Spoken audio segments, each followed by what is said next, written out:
Guys ഞാൻ നോക്കാൻ പോകുന്ന മീൻകറി. മീൻകറി എങ്ങനെ ഉണ്ടാക്കുന്നത് വെച്ചാൽ ചട്ടി കരിവിയിട്ട് വെള്ളം നല്ലോണം പറ്റിയിട്ട് വെളിച്ചെണ്ണ ഒഴിക്കണം.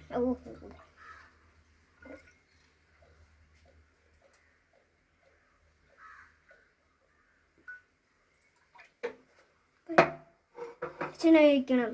അപ്പോൾ വെളിച്ചെണ്ണ നല്ല ചൂടായപ്പോൾ നമ്മൾ ഇച്ചിരി കടുക് ഇടുന്നുണ്ടേ. ഇത് മതിയോ? ഞാൻ ഇട്ടു. പെട്ടെന്ന് അടച്ചിട്ടിട്ട് ഞാൻ പോട്ടെ. എനിക്കിപ്പം പൊട്ടി തെറിക്കും ആർക്കെല്ലാവരും.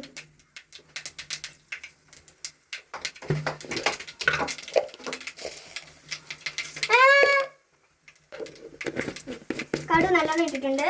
അത് പൊട്ടുമ്പോഴത്തേക്കിനും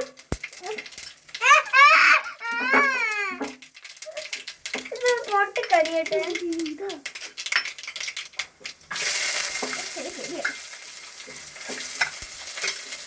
അത് കടുക് പൊട്ടി കഴിയുമ്പോൾ ഇഞ്ചി, വെളുത്തുള്ളി, സവാള, മുളക് എന്നിവ കഴിഞ്ഞിട്ട് നമ്മൾ കരിവേപ്പില ഇടാൻ പോവുകയാണേ. അപ്പൊ നമ്മള് എല്ലാം ഇട്ട് കഴിഞ്ഞിട്ട് നമ്മളൊന്ന് ഇളക്കാം. നമ്മളിതെല്ലാം ഇളക്കിയിട്ട് ഇതെല്ലാം ഒരു ബ്രൗൺ കളർ ആവാറായി. അപ്പൊ നമ്മള് മുളക് പൊടി, മഞ്ഞപ്പൊടി, മല്ലിപ്പൊടി എടുത്തിട്ടുണ്ട്. അത് നല്ല ബ്രൗൺ കളർ, സവാള എല്ലാം ബ്രൗൺ കളർ ആകുമ്പോഴത്തേനും നമ്മൾ ഇതിലിട്ട് ഇടാൻ പോകും. നല്ലോണം ഒന്ന് ഇളക്കി കൊടുക്കുക. ആവശ്യത്തിന് മാത്രമേ ഈ മല്ലിപ്പൊടി, മുളക് പൊടി ഇതൊക്കെ ഇടാവൂ.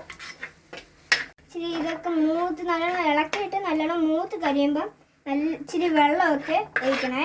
ഇച്ചിരി വെള്ളം ഒഴിച്ചിട്ടുണ്ട്. എന്നിട്ട് ചെറുതായിട്ട് കിടക്കുമ്പോൾ ഇച്ചിരി കരി വെച്ച് പുളി അതങ്ങ് ഇട്ട് കൊടുക്കണം. ഇട്ടുണ്ട് ഞാൻ ഇട്ട് കൊടുക്കുന്നത്. ഇട്ട് നല്ലോണം മിക്സ് ഇട്ട് കൊടുക്കാം. എന്നിട്ട് തിളച്ച് കഴിയുമ്പോൾ നീരണം. മിക്സ് ചെയ്യണം. ഇപ്പം ഇത് തിരികെ മിക്സ് ചെയ്യാം. ഇനി എല്ലാം കൂടെ ഇത് വെള്ളം ഒഴിച്ച് കഴിഞ്ഞിട്ട് ഇച്ചിരി ഉപ്പിടണം. പക്ഷെ മീനകത്ത് ഉപ്പിട്ട് കരിവാണെങ്കിൽ ഉപ്പ് തുള്ളിയേ ഇടാവും. ഉപ്പിടാതെ കരിവാണെങ്കിൽ നമുക്ക് ആവശ്യത്തിന് ഉപ്പിടാം.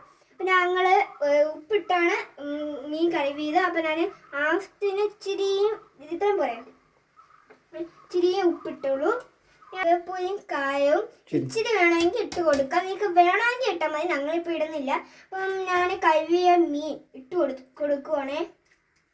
ഇപ്പം ഞങ്ങൾ മീൻ ഇട്ട് കഴിഞ്ഞു. അപ്പം നല്ലോണം ഇച്ചിരി ചെറുതായിട്ടൊന്ന് ഇളക്കിയത് പൊടിഞ്ഞു പോകും. പിന്നെ കൊള്ളത്തിലേക്കത് ചെറുതായിട്ട് ഇങ്ങനെ ചെറുതായിട്ടൊന്ന് ചെയ്യാതെ ഇപ്പം നമ്മൾ ഇത് തിളച്ച് കഴിയുമ്പോൾ നമ്മളിത് ചെറുതായിട്ട് സിമ്മിലായി കുറച്ചിട്ടാണ്.